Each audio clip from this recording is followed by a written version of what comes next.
Olá pessoas, eu sou Maurício dos Reis, professor de Física. Essa série de vídeos é sobre as leis de Newton, uma das descobertas científicas mais importantes da história da humanidade. Bom, a gente vai começar pelos conceitos básicos e no vídeo de hoje, escalares e vetores. Sabe quando alguém te recomenda um livro, que o livro é muito importante, que o livro parece ser muito legal, parece tratar de um assunto muito interessante, mas a introdução é gigantesca e é chata para um cacete? Então, essa primeira parte é mais ou menos sobre isso. Essa primeira parte é a nossa diferenciação entre grandezas escalares e grandezas vetoriais. Vamos lá. Tem um monte de videoaula por aí pelo YouTube para te explicar o que são vetores e te ensinar a usar vetores. Na real, a grande maioria do que se aprende sobre vetores no ensino médio é absolutamente inútil. Você não vai precisar disso na sua vida, você não vai precisar disso sequer para passar no Enem. Aquela história de composição de vetor, seno, cosseno, eixo x, eixo y. Na grande maioria das vezes é tudo um monte de complicação desnecessária. Aqui você não vai ser engenheiro, aqui você vai passar no Enem. O que interessa pra gente não é aprender a fazer os cálculos mais complicados do mundo, é passar na porcaria da prova. Agora, daí se passar na porcaria da prova, se entrar para fazer engenharia, física, matemática, aí já não é mais problema meu, beleza? Então vamos olhar para o básico. Vamos olhar para o básico e ver que as grandezas físicas elas se dividem em duas categorias.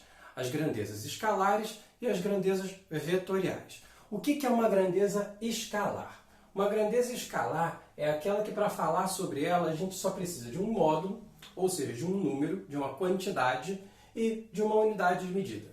Por exemplo, a temperatura, uma grandeza escalar. A temperatura de, por exemplo, 40 graus Celsius, uma temperatura muito comum aqui no Rio de Janeiro, né?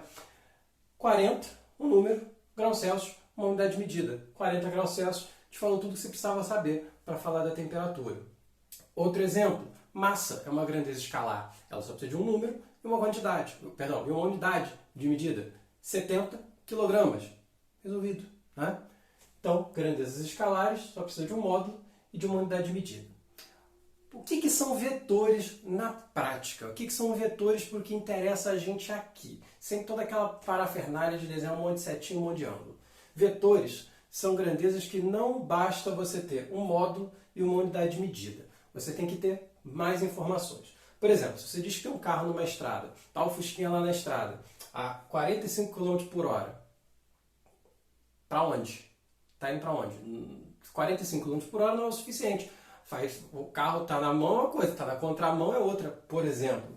Então, por isso, para caracterizar, por exemplo, a velocidade, a gente precisa também saber a direção daquela velocidade, que é, por exemplo, o eixo no qual é composta aquela estrada, e o sentido, que é o que diz para que lado que ele está indo. No nosso caso aqui, por exemplo, a direção dessa velocidade é horizontal e ele está indo da esquerda para a direita, beleza?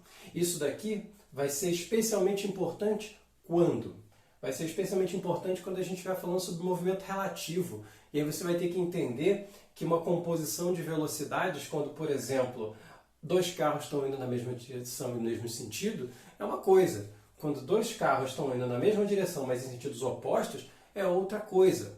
Quando você tem um barco tentando atravessar um rio contra a correnteza, é uma coisa. A favor da correnteza é outra coisa. O que a gente vai ver aqui, especialmente nos exercícios, é que para aquilo que cabe a gente no Enem, vetores, você pode esquecer toda aquela papagaiada de seno, cosseno, tangente, eixo x, eixo y, para 99% dos casos. Como eu quero que você acerte em 99% das questões e não 100%, que se dane o outro 1%.